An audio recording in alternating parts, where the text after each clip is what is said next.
Kok saya cek. Oke. Ya. Tauhid ada dua. Tauhid sebagai keyakinan, tauhid sebagai ilmu. Keyakinan Allah Esa, segala-galanya ada, yang material dan yang imaterial itu adalah karena Allah. Dia yang menciptakan. Itu diyakini oleh para sahabat awalin as-sabiqin, di mana sebagai ilmu belum ada. Tauhid sebagai ilmu belum ada, tapi sebagai keyakinan. Yaitu luar biasa bulatnya. Ibarat garam, mereka secara ilmiah tak tahu ada unsur apa.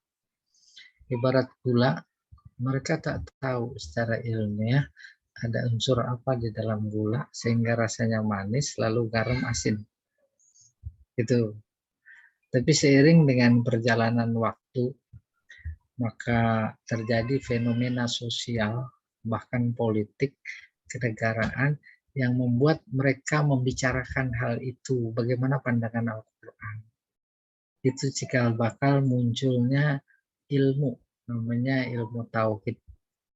Apapun peristiwanya, apapun fenomenanya, harus dirujuk kepada Al-Quran dan bagaimana nanti akibatnya di akhirat. Sehingga tema besar yang membuat tauhid menjadi ilmu adalah pendosa besar. Pendosa besar dimaksud pada mulanya adalah membunuh. Nanti dia di akhirat gimana? Atau saat di dunia dia termasuk tetap mukmin atau sudah kafir, atau di antara keduanya, baru kemudian matang menjadi sebuah ilmu tauhid, bagaimana mengesahkan Allah. Ilmu kalam, ketika berhadapan dengan lawan bicara yang menyudutkan Islam, akidah Islam, makanya dia berargumentasi, banyak bicara, disebut ilmu kalam. Terus disebut lagi dasar-dasar agama, dibahasakan dengan usuluddin. Kita belajar disiplin sebagai ilmu adalah ilmu tauhid. Maka bagaimana kita menyerap fatwa-fatwa, pendapat-pendapat para ulama yang lebih tinggi ketauhidannya kepada Allah secara ilmiah, untuk kemudian kita pahami sebagai bagian dari darah daging kita kemudian. Itu maksudnya. Nah, Imam At-Tahawi ini luar biasa. Dia menginventarisir poin-poin yang tak boleh ada cacat dalam ketauhidan kepada Allah dan kepada Nabi Muhammad. Pada nomor 33 itu wa innahu khatamul anbiya, bagian ketauhidan. Bahwa Nabi Muhammad adalah nabi terakhir. Tuh, jangan diganggu gugat. Jangan pula apa iya. Apalagi Imamul Atqiya. Imamul Atqiya. Ada imamnya orang muttaqin, orang-orang yang bertakwa. Tidak ada yang melebihi ketakwaan Nabi. Saya beri ilustrasi. Ketika berada dalam puncaknya dunia tasawuf, ada orang-orang yang dikategorikan sebagai sufi, mendengar ayat-ayat azab, membaca ayat-ayat azab, mereka menangis. Mereka terseduh-seduh. Bahkan ada yang pingsan karena memahami maknanya. Logik. Cara manusiawi, logik. Bahkan ada yang mati. Di mana logiknya? Kita lama tak bertemu sama anak yang belajar di luar negeri. Terus dia kirim surat. Suratnya memberitakan kebahagiaan. Kita ikut bahagia. Suratnya menceritakan kesedihan. Kita ikut sedih. nangis. Bukan dalam konteks surat saja, berita. Al-Quran berita. Mereka dekat. Beritanya nggak tanggung-tanggung dari Allah. Nanti orang-orang yang apa itu, yang durhaka di dunia dibakar, disetrika, dan lain-lain. Oh ya nangis. Pada era puncak tasawuf kayak begitu, Ibnu Taimiyah mengkritik. Kayak apa kritiknya? Nabi paham nggak Al-Quran? Mana yang lebih paham? Mereka apa Nabi? Nabi pakai pingsan apa enggak? Tuh logikanya gitu. Di sini apapun, bukan apapun makannya, teh botol minumnya bukan. Apapun fenomenanya, bahwa bagian dari ketauhidan kita, Nabi itu imamul atqiya. Bukan karena ketakwaannya paling tinggi, tapi yang pantas dicontoh itu dia. Jangan si A, si B, si C. Nabi, itu dia. Sehingga dalam konteks puasa saja, ada para ahli agama, ada pastor, ada pendeta, ada apa, nanya, Nabi kayak apa sih ibadahnya? Aisyah menjawab, dia puasa tapi buka. Dia bangun malam tapi tidur. Dia juga beristri. Yang itu kemudian dicemoohkan oleh para ahli agama yang datang sengaja bertanya kepada Aisyah. Oh kami puasa tapi kami nggak buka-buka. Kami membujang tapi nggak nikah. Dan seterusnya. Nah nggak bisa yang begitu jadi imam. Dan itulah contoh kehidupan yang di luar Islam. Ini kita sama wa imamul atqiya. Terus apa lagi? Wa sayyidul mursalin. Gak apa-apa kita nomor 33 dulu. Sayyid arti matangnya pemimpin. Arti mentahnya PL-nya dari sada. Sada artinya melanda. Banjir melanda Jakarta. Tak ada RT kecuali kena banjir. Itu melanda namanya. Narkoba melanda Indonesia. Umpamanya, nggak ada provinsi yang nggak kena narkoba. Melanda. Apa hubungannya kemudian Said menjadi pemimpin? Artinya seorang pemimpin pikirannya itu harus melanda. Tak ada alasan tak tahu kalau di sana ada jalan rusak di bawah wilayahnya. Kayak begitu yang dicontohkan oleh para sahabat di zaman khalifah. Sekarang khilafah nggak pada mau karena nggak boleh ada jalan rusak, itu kurang lebih. Ontak kesandung aja itu pemimpin merasa berdosa. Akhirnya baru Sayyid pemimpin. Nabi ditanya oleh sahabat, ya Muhammad, bagaimana cara aku berselawat kepadamu? Nabi Allahumma sholli ala Muhammad. Gak pakai Sayyid. Terus belakangan banyak kita dengar Allahumma sholli ala Sayyidina. Itu dia arti Sayyid.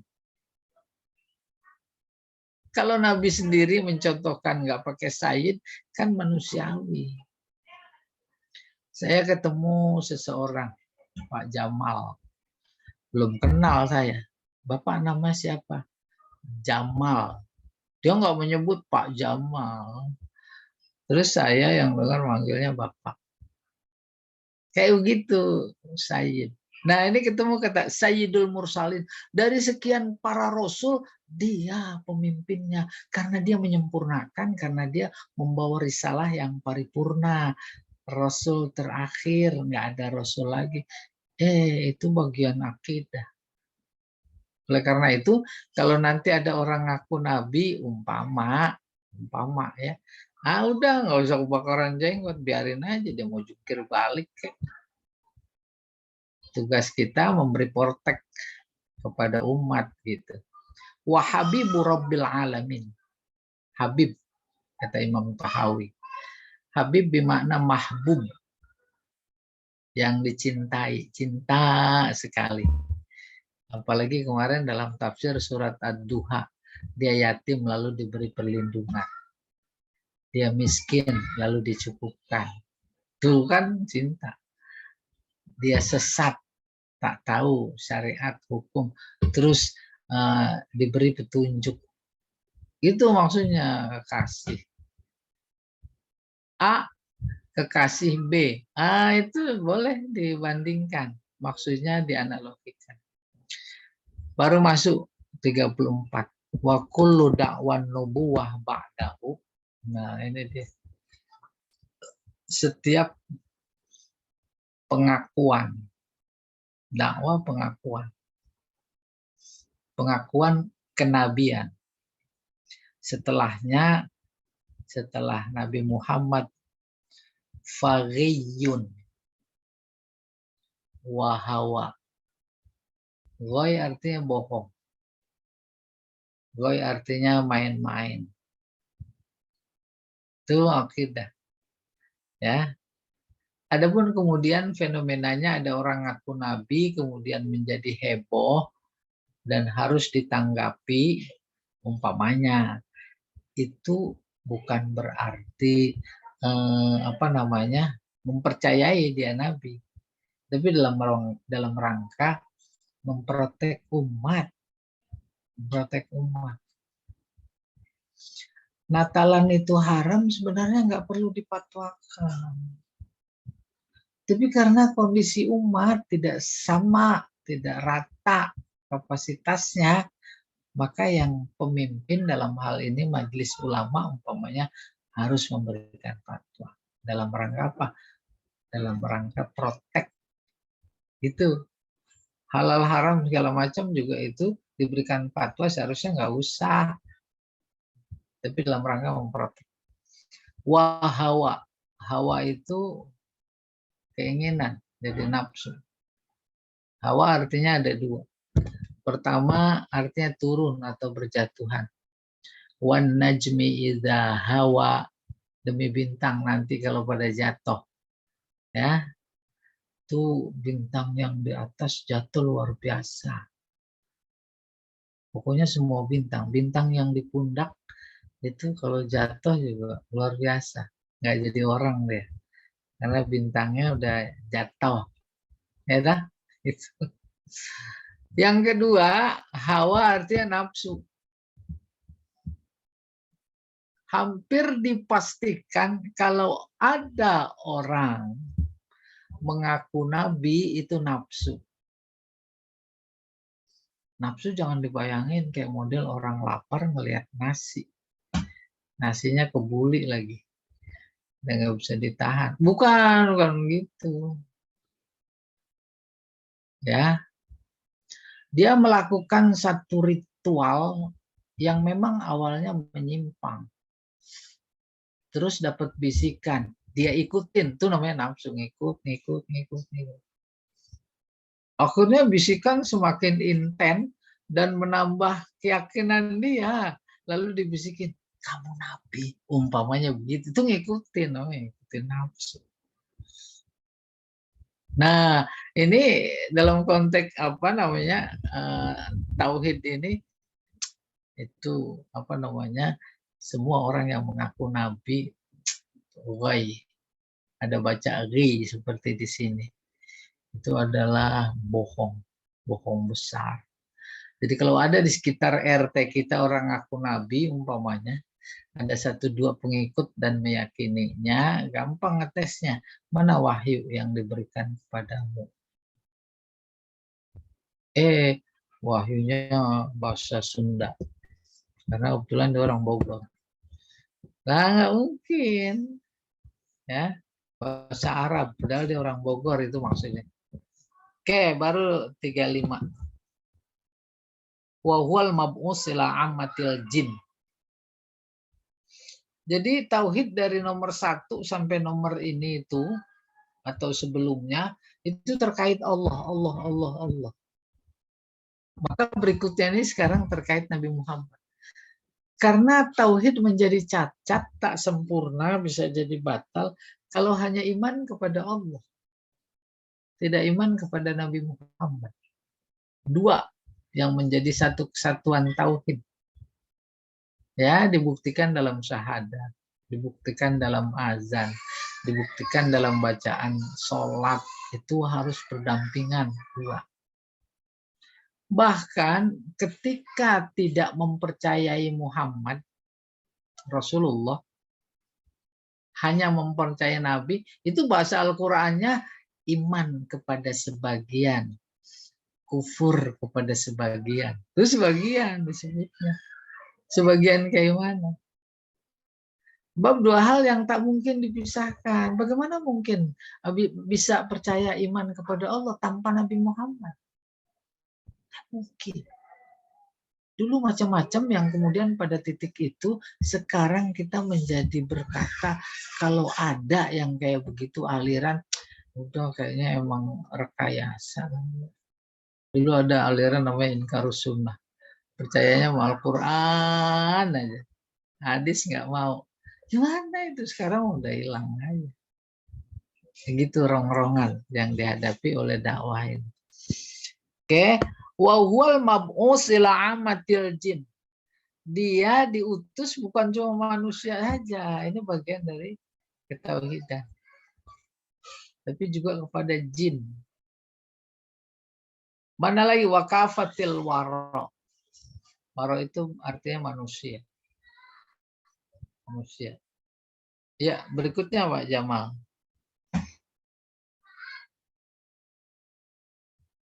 Oke, sekarang jin nih. Percaya ada jin, percaya. Itu bagian dari iman. Dia gaib. Dibikin dari api. Berdasarkan ayat, dia mukallaf. Mukallaf sama dengan kita. Wa ma khalaqtul jinna wal insa illa liya'budun. Ya, akhirnya surat jin cerita. Nah, nanti tafsirnya kita kalau bisa sampai itu surat jin. Ya, jin ada yang mukmin, ada yang kafir. Cerita teman-teman jin yang direkam oleh Allah disampaikan kepada kita dalam surat jin. Oke. Informasi tentang jin dalam Al-Quran 5% umpamanya. Jangan cari-cari. Yang sisanya 95%. Dijamin melenceng. Informasi Al-Quran tentang jin bahwa jin ada yang mukmin, ada yang kafir. Selesai.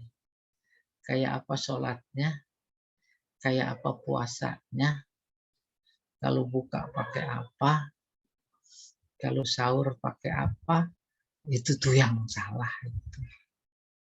Dia kan makhluknya namanya gaib, nggak bisa dijangkau.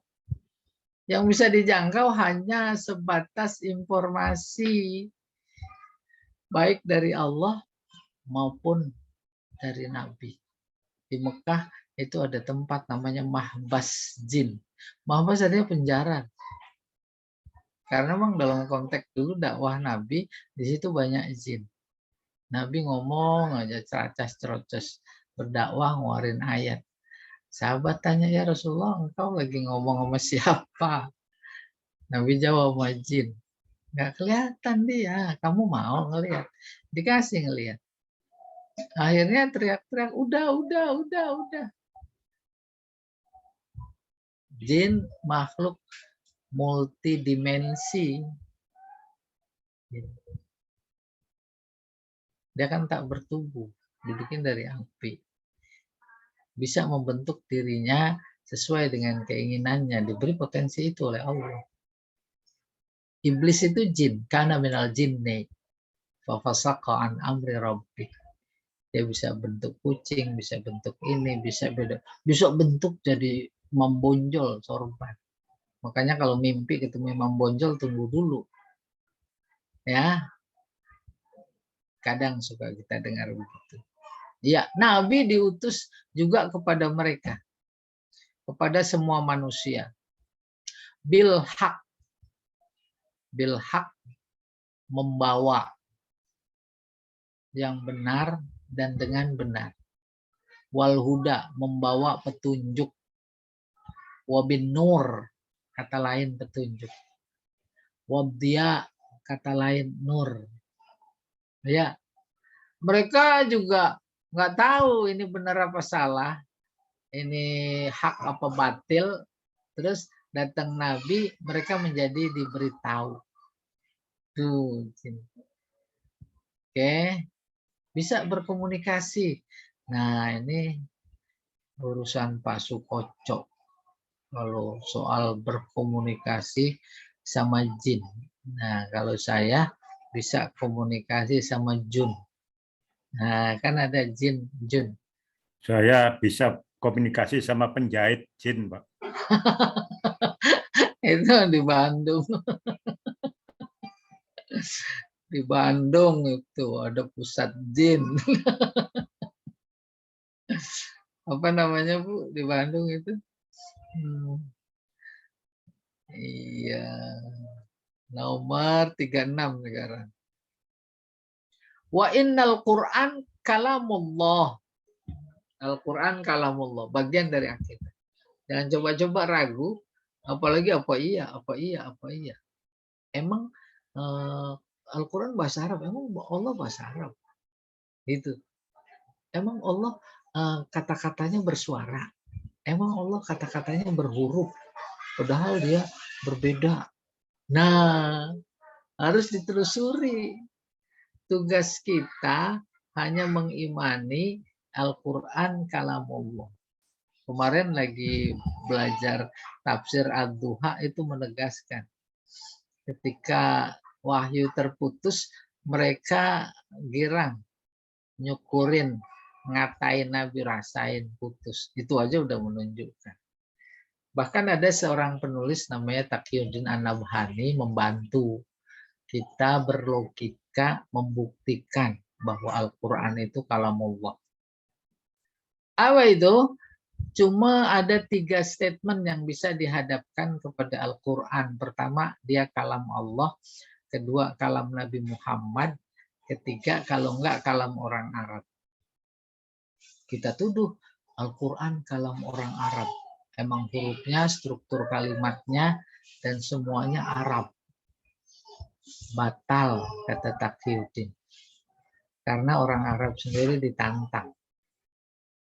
Oh, kalau begitu buatan Muhammad. Batal. Karena Muhammad bagian dari orang Arab. Kalau batal 2, udah tinggal 1. Kalamullah. Gitu.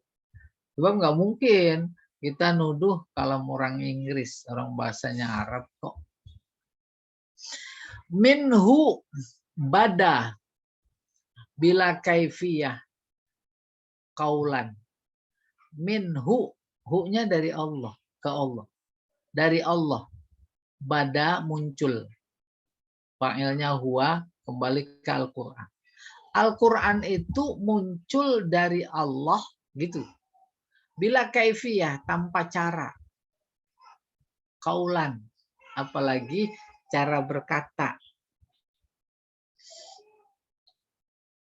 Seorang pakar Al-Quran, barangkali semuanya ya, buku-buku Al-Quran yang kebetulan dibaca, yaitu Manahilul Irfan fi Ulumil Quran, pengarangnya Imam Zarqani. Apa kata dia? Proses Allah memberi Al-Quran kepada Jibril untuk disampaikan kepada Muhammad, jangan tanya kayak apa caranya. Bagian iman. Terus sampai di Jibril bagaimana dia menyimpannya, kemudian proses bagaimana dia membahasakannya kepada Nabi Muhammad. Jangan tanya rahasia Allah. Kenapa rahasia Allah? Itu perbuatan Allah. Terkait perbuatan Allah, jangan tanya. Justru kamu nanti yang akan ditanya. Gitu kata Al-Quran. Tuh. Itu namanya akidah, itu namanya keyakinan, itu namanya iman. Iman percaya penuh. Gitu kurang lebih.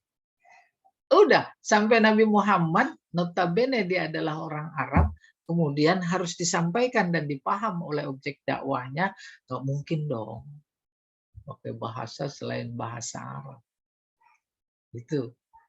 Sampai titik ini kita menjadi tetap protes. Enak orang Arab paham, kita enggak. Bukan orang Arab. Gitu protesnya. Oh, rupanya kalau direnungkan, Al-Quran itu bahasa paling mudah, dinyatakan oleh Allah. Walaqad yassarna al-Quran. Fahal mim muddakir. Diberi kemudahan. Apa artinya? Siapapun dia, selama dia adalah makhluk Allah, manusia, hamba Allah, dipastikan diberi potensi untuk memahaminya.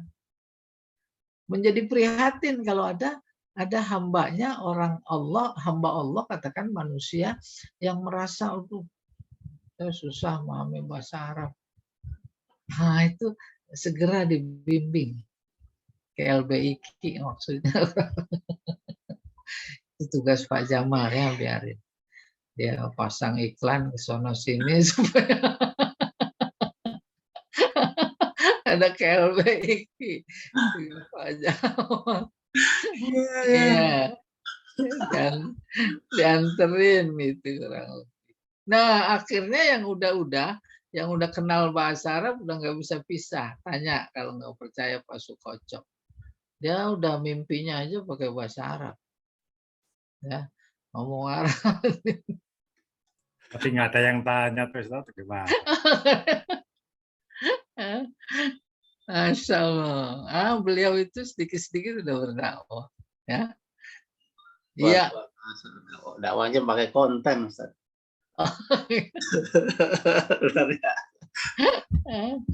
Ya. Bada, itu bada yabdu nampak. Bila kaifiyah. Jangan tanya caranya. Gimana cara Allah ngomong? Gitu. Terus wa anzalahu ala rasulihi. Terus diturunkan. Penurunan kalam Allah kepada Rasulnya wahyan. Dalam bentuk wahyu. Wahyu ada 3 cara. Pertama, lewat malaikat Jibril. Kedua, suara lonceng. Yang ketiga, mimpi. Tuh, itu caranya. Oke, wahyu itu sendiri pernah saya sampaikan, artinya pengajaran cepat. Maka wahyu dalam artian harfiah, pengajaran cepat, bukan cuma nabi, orang biasa dapat wahyu. Bukan cuma orang biasa, binatang itu dapat wahyu. Siapa yang ngajarin ikan berenang? Dia sekolah enggak, berenang deh. Ya, siapa yang ngajarin itu lebah bikin sarang? Itu diajarin oleh Allah. Maka ditemukan kata wahyu di fa'auhayna ilan nahli anittakhidhi minal jibali buyuta. Kami beri wahyu kepada lebah untuk membuat sarang dari tanah. Gunung, maksudnya dari tanah. Itu kan enak kali, menarik kan. Maka belajar balaghah, apa iya cuma lebah yang diajari? Nggak mungkin, semuanya makhluk Allah tuh binatang, semuanya diajari. Orang ikan lumba-lumba aja diajarin oleh Allah, dia tahu 3 tambah 3 berapa. Dikepak buntutnya 6 kali. Ya tidak? Nggak mungkin nggak diajarin. Nah, lewat instrumen pada binatang namanya naluri. Gariza. Itu kucing bisa buka tutup saja apa enggak? Siapa yang ngajarin? Nah, nggak enak kalau dibilang Pak Jamal yang ngajarin. Nggak enak loh itu. Dia ada kerjasama berarti.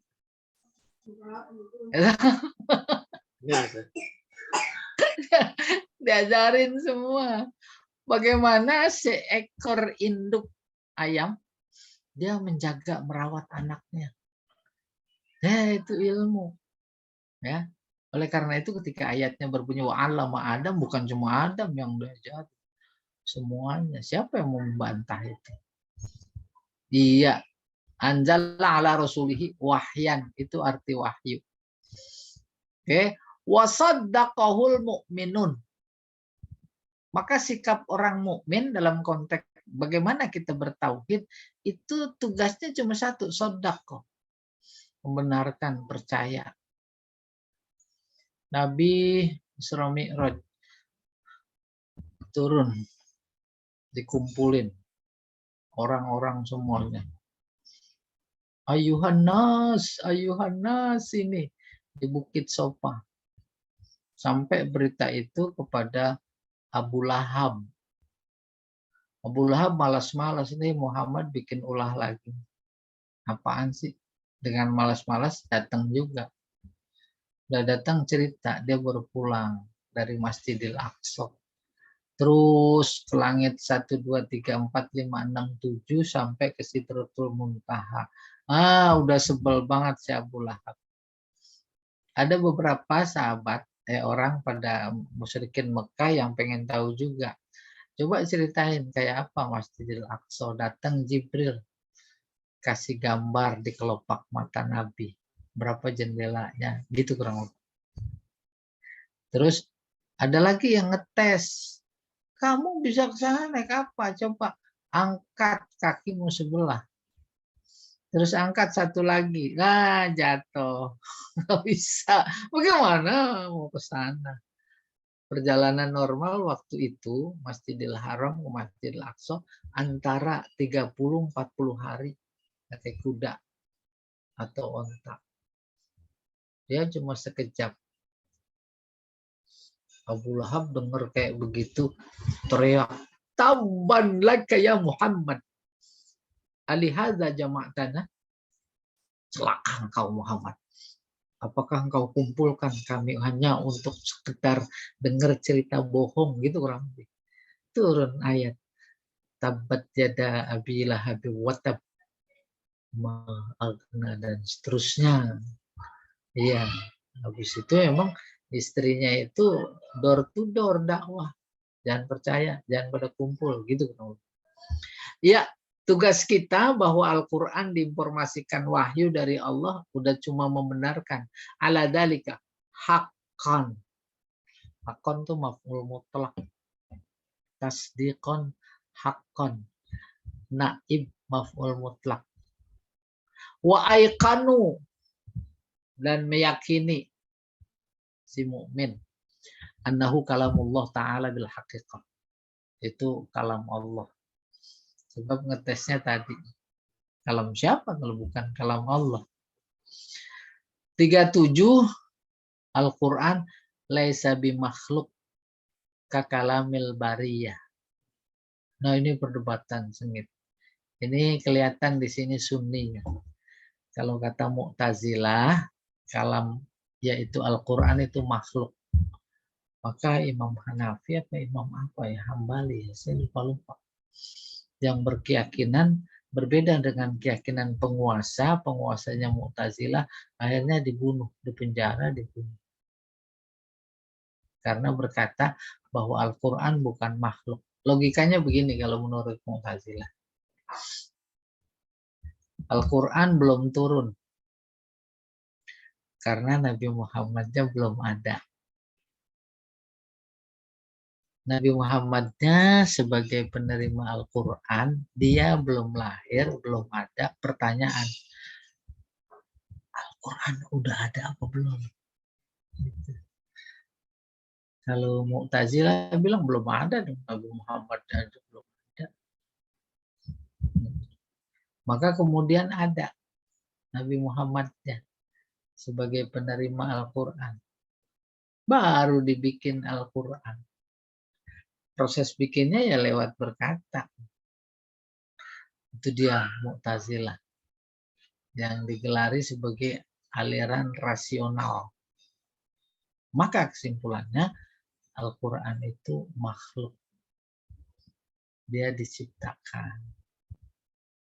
Tapi kalau kata Sunni nggak begitu.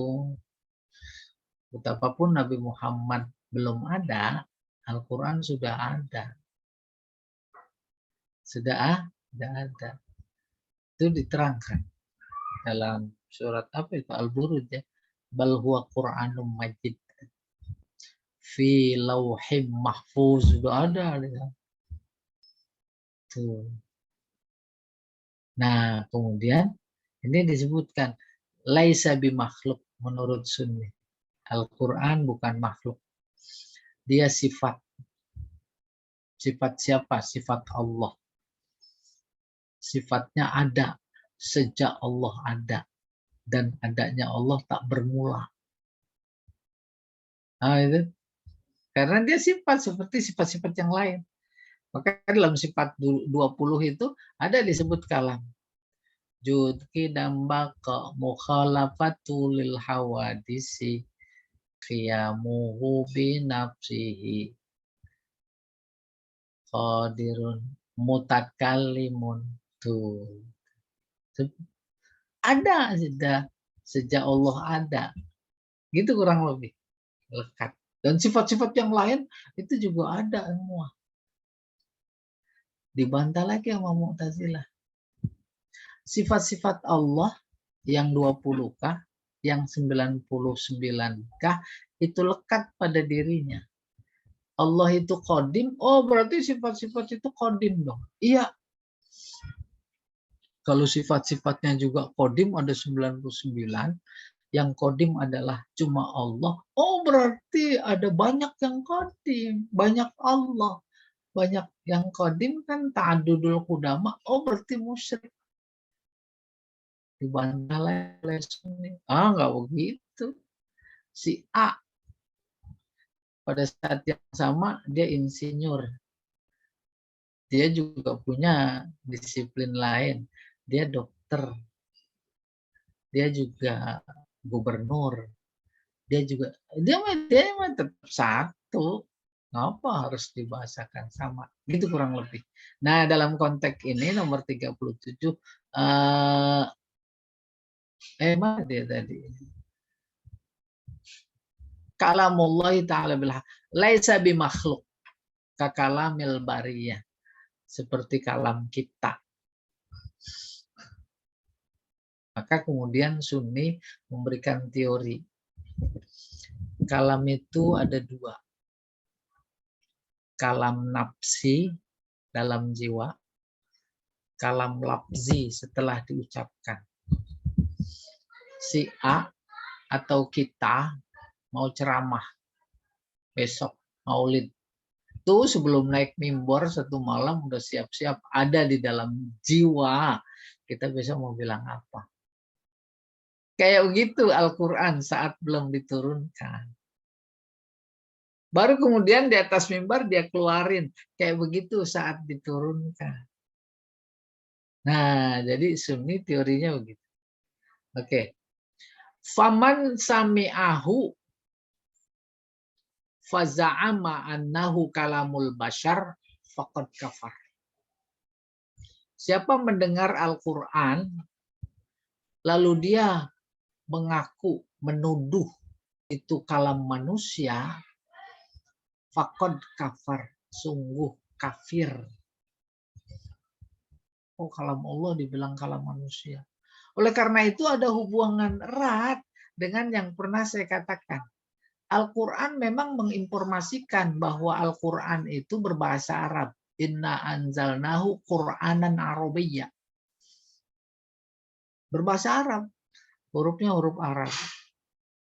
Kalimatnya Arab. Struktur kalimatnya Arab. Oh, kalau begitu Arab kan manusia. Oleh karena itu, baca ayatnya jangan berhenti di situ. Terusin.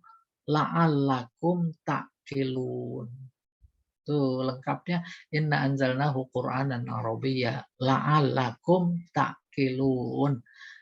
Kalau terjemahan standar, agar kalian berpikir. Berakal. Tapi terjemahan balaghah, pikirin dong. Masa Al-Quran itu bahasa Arab. Bahasa Arab kan bahasa orang Arab. Bahasa orang Arab itu cuma dua. Pertama puisi, kedua prosa. Bahasa Arab, orang Arab itu ada salahnya. Tidak mutlak benar. Masa Al-Quran mau dibilang begitu? Itu bahasa manusia. Nah, di sini nyambung. Faman sami'ahu faza'ama annahu kalamul bashar faqad kafar. Apa sebab? Sebab memanusiakan Allah. Itu bahasanya, bahasa Arab, hurufnya, titiknya. Makanya yang nuduh begitu disodorin, ditantang. Alif lam mim geleng kepala. Apaan ini ya? Iya, hurufnya huruf kita. Ya, tapi apa artinya? Yasin. Ada lagi nun, qaf. Belum lagi kaf, ha, ya, ain, sod. Geleng kepala mereka. Yang paling piawai terkait dengan bahasanya pada waktu itu, bahasa Arab, adalah namanya Al-Walid bin Mughirah. Walid bin Mughirah saja itu dia berkomentar, wallah laqad sami'tu kalaman min Muhammad laisa min kalamil ins wala min kalamil jin. Demi Allah, aku dengar kalam Muhammad, Al-Quran maksudnya, bukan kalam jin, bukan kalam manusia. Tuh, Walid bin Mughirah. Dia mah nggak iman walaupun begitu. Tapi yang justru iman, jadi pahlawan dalam Islam anaknya, yaitu si Khalid. Khalid bin Walid. Bapaknya Walid bin Mughirah. Ya, wakad berikutnya, Pak. Wakad apa itu? Wakad zammahullahu, Allah menjelekannya, menghinanya. Wa'abahu, sama menghina. Wa'awadahu, dan Allah mengancam. Pakai apa? Bisakor, neraka sakor.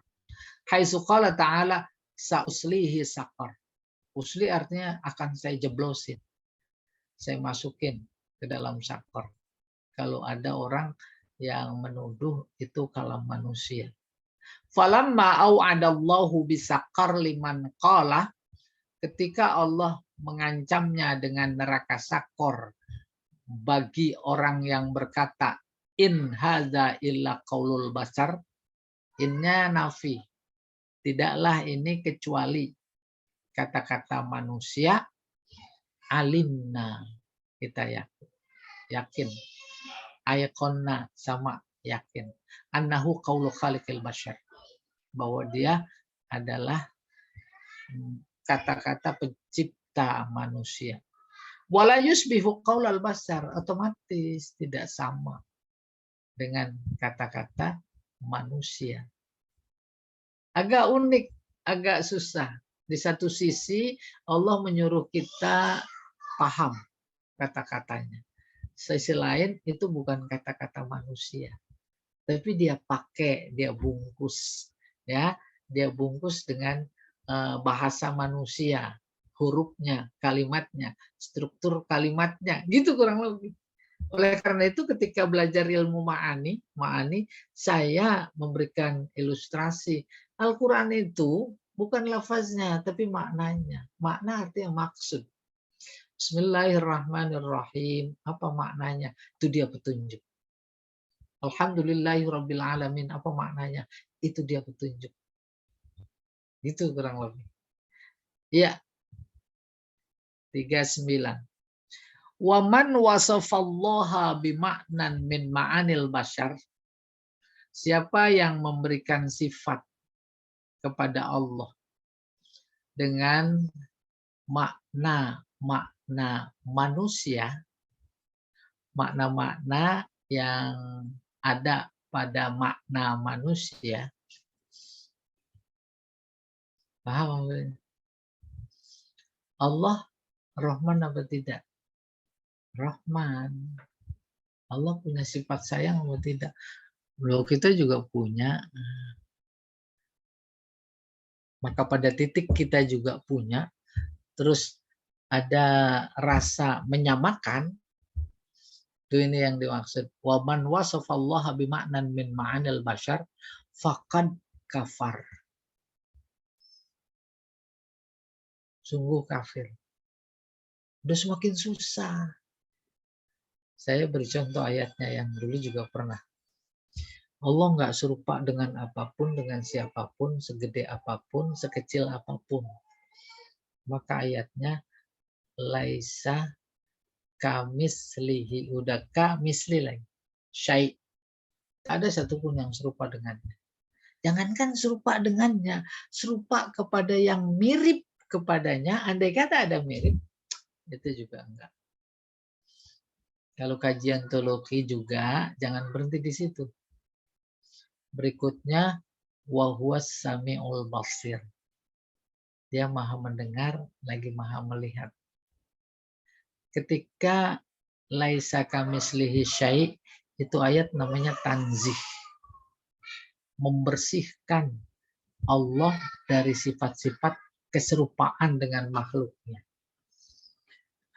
Tapi potongan ayat kedua justru menginformasikan serupa. Wa huwas sami', mendengar. Pikiran kita yang cetek, oh iya sama. Allah dengar nggak? Dengar. Kita dengar. Walaupun tak menganggap, berkeyakinan bahwa kualitas dengarnya sama. Tidak, sama sekali tidak. Nah, itu pun harus dihindari. Gitu kalau menurut ini nih. Waman wasafallaha bima'nan min ma'anil bashar faqad kafar. Siapa yang menyerupakan sifat Allah dengan sifat manusia, kayak tadi, Allah Rahman Rahim, kita juga Rahman Rahim. Allah mendengar, kita mendengar. Allah melihat, kita melihat. Umpamanya beneran serupa, itu kategorinya kafir. Sebab masuk menyerupakan. Oke. Faman absara haza i'tabar. Barang siapa yang membaca, mengamati, melihat dengan secara mendalam, pada konteks tadi wa huwas sami'ul basir, Allah mendengar, kita mendengar, lihat lagi yang lebih dalam, haza itu i'tabar, maka dia akan memperoleh pelajaran. Dia akan menghindar dari semua itu. Kayak apa bentuk menghindarnya? Gak usah pikirin, itu wilayah Allah. Tugas kita sebagai hambanya cuma beribadah untuk mencapai ketakwaan kepadanya. Udah titik gitu. Nah itulah yang dimiliki oleh para generasi pertama as-sabiqunal awalun. Ilmu tauhid belum sebagai ilmu, tapi sebuah keyakinan. Enggak tuh, enggak ngurusin ini itu. Yang penting dia diperintah. Kalau kata Nabi perang, perang. Jangan dianalisis. Kalau kita kan mau analisis. Wa an misli qaulil kuffar in zajar. Terhadap, mannya terhadap. Kata-kata seperti kata-kata orang kafir, in zajar. Sejatinya dia harus kaget, tertegur. Orang kafir yang dimaksud gimana sih? Allah melahirkan. Tuh. Allah punya anak. Ngeri orang. Tuh. Wa alima annahu bisifatihi laisa kal bashar. Pada tahap berikutnya, maka dia yakin bahwa sifat-sifatnya itu tidak seperti sifat manusia.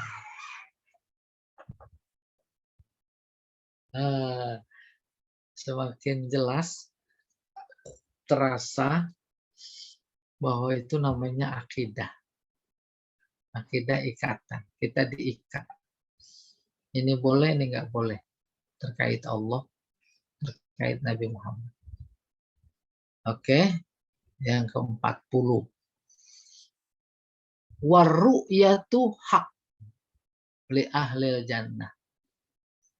Ru'yah artinya ngelihat. Ngelihat siapa? Ngelihat Allah. Itu teori atau keyakinan Ahlus Sunnah. Hak, benar adanya. Bagi siapa? Bagi ahlul jannah. Titik segitu. Ya. Gitu. Jangan dipikirin lagi. kecuali dalam kajian teologi klasik dulu, sehingga muncul ke permukaan, maka melahirkan aliran-aliran. Nanti pertanyaannya, di dunia apa? Di surga. Surga di akhirat. Nanti di akhirat. Dan tidak semua orang bisa. Orang-orang tertentu saja. Kalau seluruh surga dengan isinya luar biasa kenikmatannya, saking nikmatnya nggak usah di akhirat, di dunia saja. Kadang kita nggak ngelihat mertua lewat. Karena lewatnya di belakang. Saking enaknya, lupa. Boleh bandingkan dengan kenikmatan di surga. Saking nikmatnya, maka nggak pengen ngelihat Allah. Habis keinginan itu. Itu perasaan kita. Oke, bagi teori Sunni, Ahlus Sunnah, bahwa Allah nanti bisa lihat di surga bagi orang-orang tertentu saja. Dan orang-orang tertentu yang diberikan kesempatan untuk melihat Allah, seperti yang dihadiskan Nabi, seperti melihat bulan purnama, itu adalah kenikmatan di atas segala kenikmatan surga yang diberikan.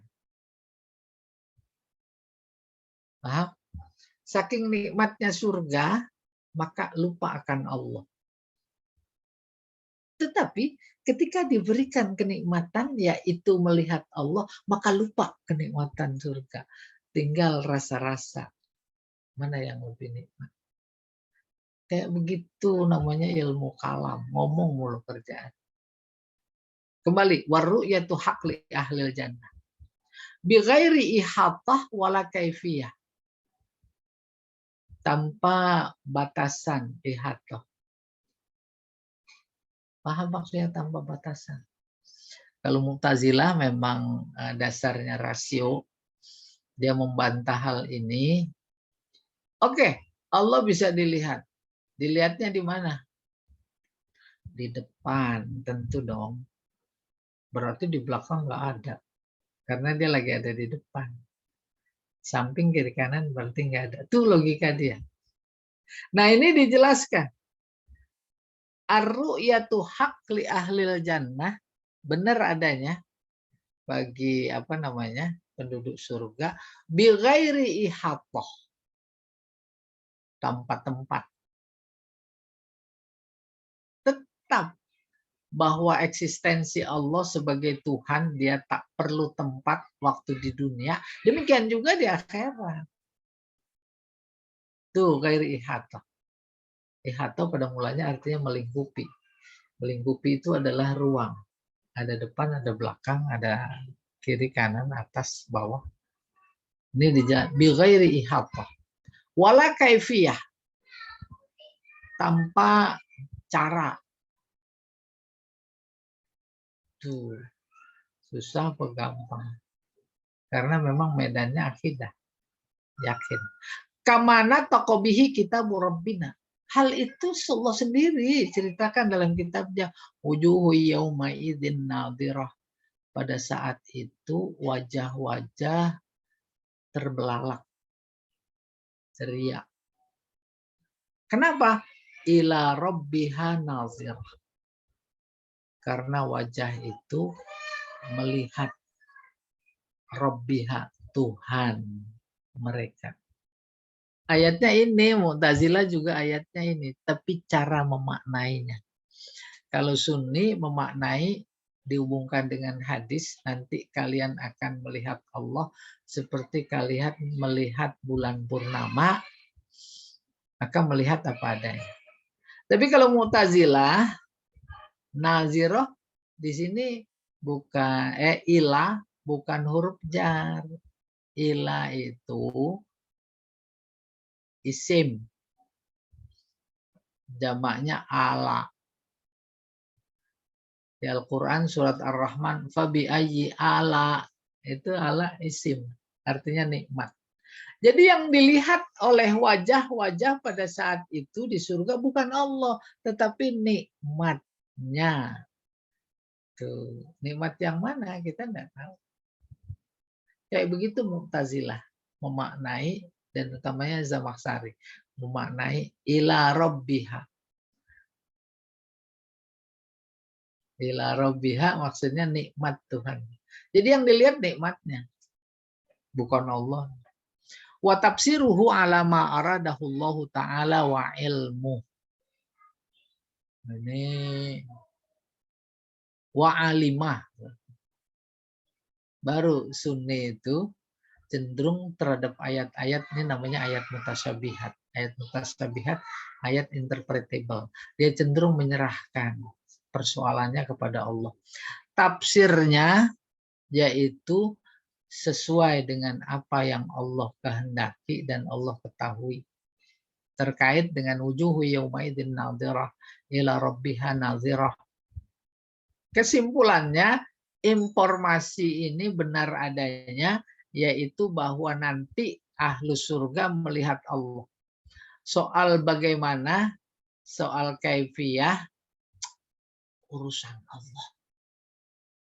Bukan urusan kita. Nah ini hubungannya dengan Ali Imran ayat 7. Ayat 7 itu ya. 41. Wa kullu ma jaa fi dzalika minal hadis sahih, hadis-hadis sahih yang memberikan keterangan terkait dengan ayat di atas berikutnya.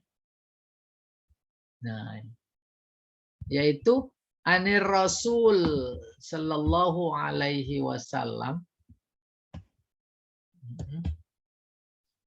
fahuwa kama qala, sebagaimana disabdakan, wa maknahu ala ma arada, maknanya sesuai dengan yang diinginkan, la nadkhulu fi dzalika, kita tidak mau ikut campur dalam hal itu, muta'awilin bi aro'ina, yaitu melakukan takwil sesuai dengan pendapat kita.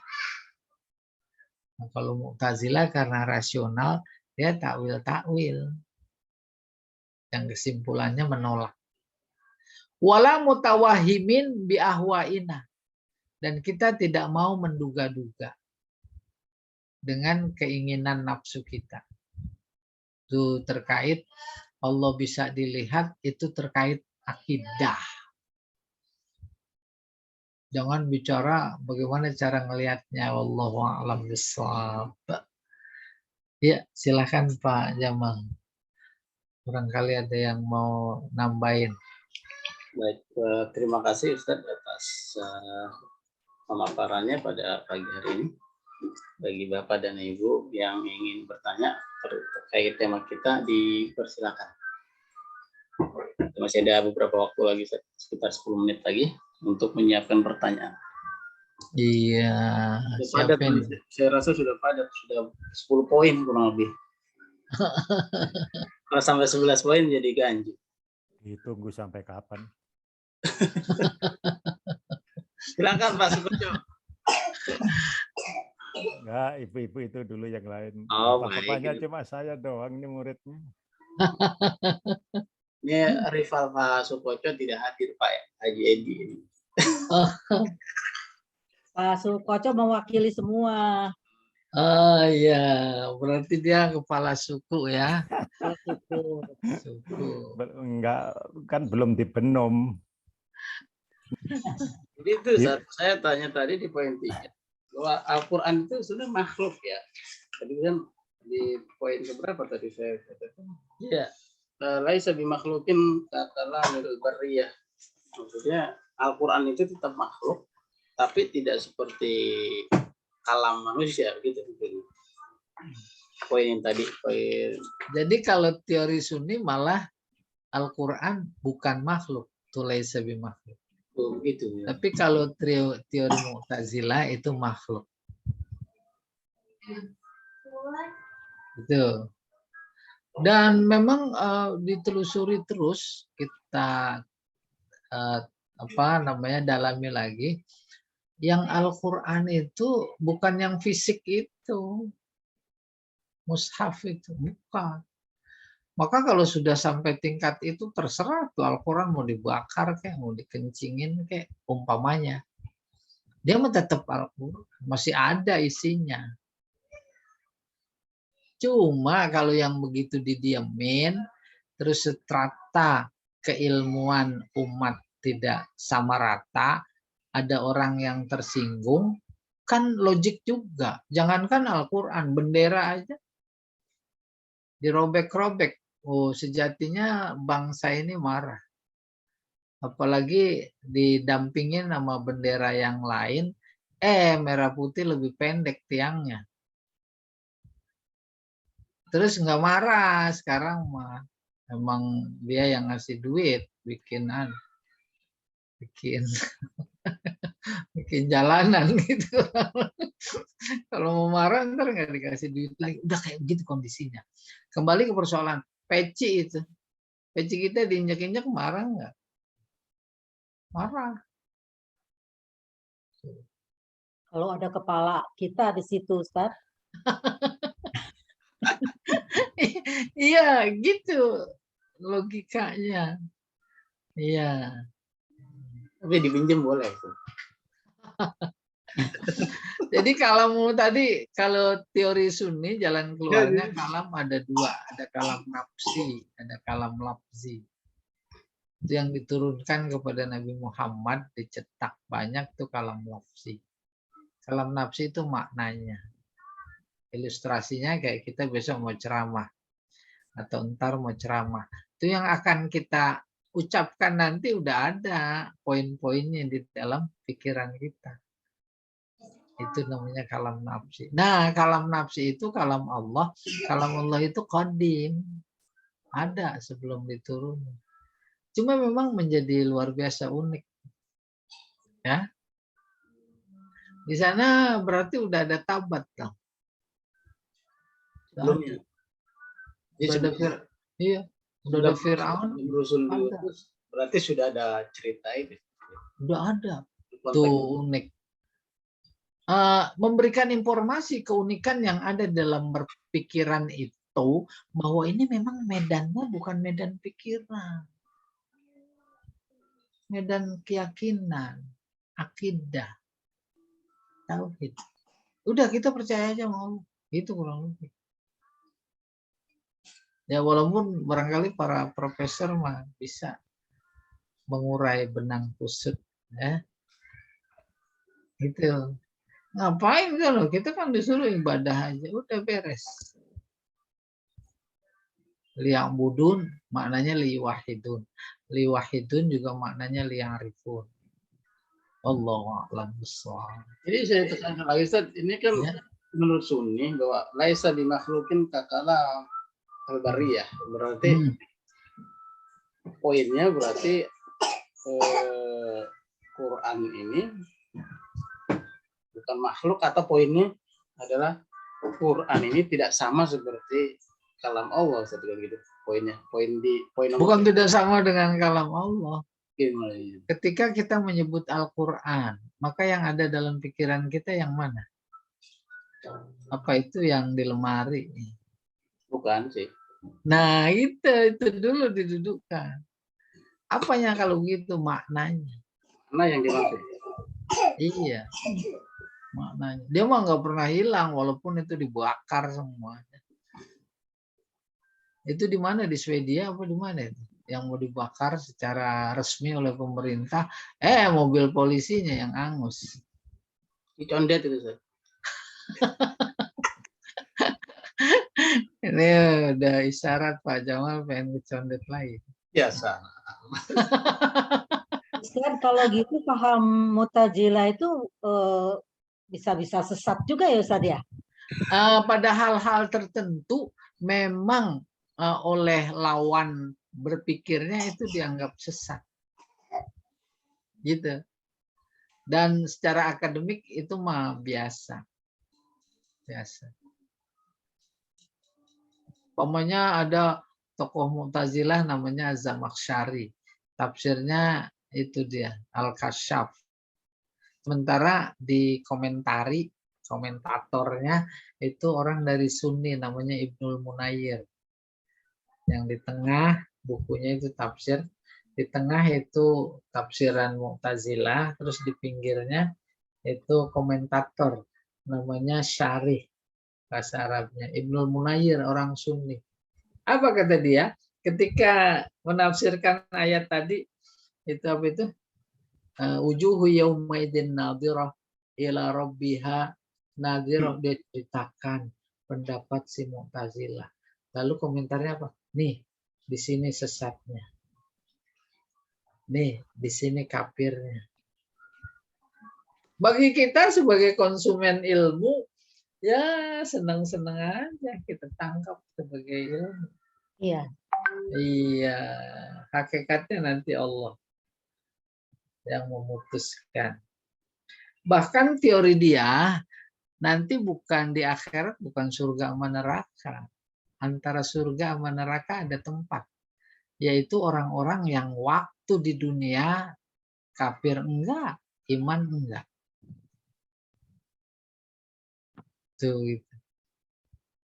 Siapa itu? Mereka yang berlaku dosa besar sampai mati, tapi enggak taubat. Kata dia itu kafir enggak, mukmin enggak. Kalau dia tobat, maka kembali dia mukmin. Enggak. Kafir juga enggak, karena dia bersyahadat. Itu syahadat kan itu pintunya iman. Maka dia teorinya ada 5 prinsip, diantaranya itu tadi al-manzilah bainal manzilatain. Ada 2 tempat. Nah, bagi kita sesuai Al-Quran disebut itu Ashabul A'raf. Ada di surat Al-A'raf. Siapa itu? Mereka-mereka yang amal baik, amal buruknya seimbang. Nengok ke kanan surga pengen. Nengok ke kiri neraka. Dia ada di tengah-tengah. Itu disebut Ashabul A'raf. Gitu. Ya. Apa maknanya informasi ini? Jangan sampai begitu. Jangan sampai begitu. Oleh karena itu banyak suruh istighfar, banyak disuruh baca selawat. Nanti Allah lewat Nabi Muhammad diberi syafaat. Ketemu lagi kita di surat Ad-Duha ketika wala saufa yu'tika rabbuka fatardha. Diridhoi. Terus Nabi bersabda, aku tak ridho kalau ada di antara umatku satu aja yang masuk neraka. Ini mendorong, bukan dengan berita itu udah asik, kita ditolong inilah sama Nabi. Oh, bukan gitu. Emang pembagian sembako, ya? Karena di sana di atas panitia ada Pak Jamal, tenang lah. Ntar juga dipanggil lah, nggak bisa begitu. Ya Allah alam. Baik, silakan Pak Suwonya barangkali. Ya, terima kasih. Ini tanya masalah istilah saja ini, Ustadz, yang nomor 40. Ini tadi kan ada istilah ru'yah, maksudnya itu melihat Allah bagi penghuni surga. Tapi di media sosial kita istilah ru'yah itu beda. Ru'yah itu mengeluarkan jin dari badan manusia itu. Itu jangan ininya hubungannya di mana? Itu nggak ada hubungannya. Ruqyah kali. Ruqyah. Itu maksudnya. Iya, itu Beda tulisannya. kalau bahasa Jawa itu ruwat, diruwat itu misalnya ya anak tunggal itu harus dinanggap wayang kan, lakonnya ceritanya Bathara Kala itu diruwat. Ya, ruatan ya. Ruwatan ya. Nah, ini itu mungkin dari kata ruyah juga itu, cuma orang Jawa kan maunya enaknya aja itu.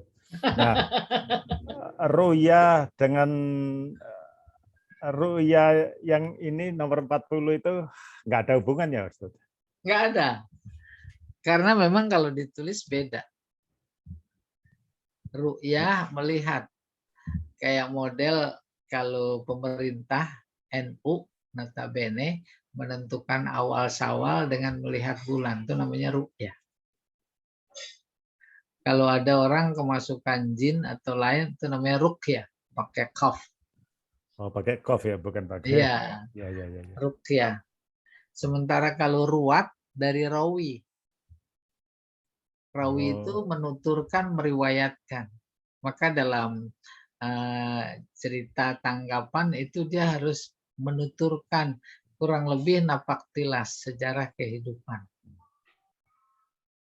Ya atau tidak? Iya, tahu juga ya Pak Ustadz, orang Jawa. Manakiban gitu, Ustaz. Manakib. Beda, Beda. beda. Dulu di zaman kita masih kecil itu masih ada sisa-sisa seperti itu. Iya, saya di Ruat. Terus, iya, terus nanggap wayang. Iya. Habis nanggap wayang itu yang dimaksudkan si anak, buat si anak yang diruat itu, oh ya, jadi nggak kemasukan setan lagi, ya. Ya. Maksudnya setan condet. Ini udah mulai kemasukan, Bu. Berarti, nah itu mesti diruat. Mesti diruat. Iya. Baik. Maka anak yang bersangkutan diruat itu sesuai dengan sejarah perjalanan hidupnya. Oh iya, kemarin belum kesampaian, belum diajak ke sono, ke sawah, belum diajak ke bendungan, belum. Udah esoknya dibawa, ya. Nah, tenang Pak Jamal, jangan gelisah. Baik. Ini gara-gara ruwet. Ya, Ruat ya. Baik. Ada lagi Bapak dan Ibu? Udah, makasih. Baik, tidak ada lagi ya. Masuk kuotnya tidak ada lagi. Cukup. Udah cukup, makasih Bang. Baik Bapak dan Ibu jamaah kajian tauhid yang dirahmati oleh Allah Subhanahu wa taala. Demikianlah kajian kita pada pagi hari ini. Mudah-mudahan ilmu kita bertambah dan ada manfaatnya untuk kita semua. Mari kita akhiri kajian ini dengan membaca kafaratul majlis. Subhanakallahumma wa bihamdika. Assalamualaikum warahmatullahi wabarakatuh. Waalaikumsalam warahmatullahi wabarakatuh. Sama-sama. Ustaz, Pak Jamal. Iya, semua.